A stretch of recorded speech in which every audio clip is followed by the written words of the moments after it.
Hi dears, మరొక కొత్త మొక్కతో మీ ముందుకు వచ్చేసాను. మీరు చూస్తున్న ఈ మొక్క టచ్ మీ నాట్ మొక్క అంటారు. మనం ఊర్లో వెళ్తున్నప్పుడు పొలాల గట్ల పైన చూస్తూ ఉంటాం ఈ మొక్కని. ఇలా ముట్టుకోగానే ముడుచుకుపోతూ ఉంటాయి. దీన్ని అత్తిపత్తి, నిద్రభంగి, సిగ్గాకు, లజ్జాకు అంటారట. మనకైతే అత్తిపత్తి అని తెలుసు, ఇన్ని పేర్లు ఉన్నాయి. ఈ మొక్క ఆకులు చూడడానికి తుమ్మాకులా ఉన్న ఆరోగ్యానికి ఎంతో మంచిది. అంటే మెడిసినల్ ప్లాంట్ ఇది. మొక్క ఆకుల్ని కషాయం కింద కానీ పొడి కానీ చేసుకుని తింటే ఒంట్లో వేడిని హరిస్తుందంట. ఈ మొక్క పెంచడం చాలా ఈజీ అండి. ఇప్పుడు నర్సరీలోనే వాటిలో కూడా అమ్ముతున్నారు. ఈ మొక్కకు ఎన్నో ఆయుర్వేద గుణాలు ఉన్నాయి.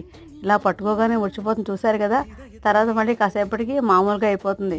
ఏదైనా పక్షులు వాలినా, వర్షం చినుకులు పడినా, గాలి తగిలినా ఇలా ముడిచిపోతాయి. అందుకనే వీటిని ఎక్కువగా జంతువులు తినవు. ఈ మొక్క ఇంట్లో ఉంటే ఆర్థికపరమైన ఇబ్బందులు ఉండమంటారు. ఈ మొక్క పువ్వుల్ని శనీశ్వరుడికి పూజిస్తే ఎంతో మంచిదట.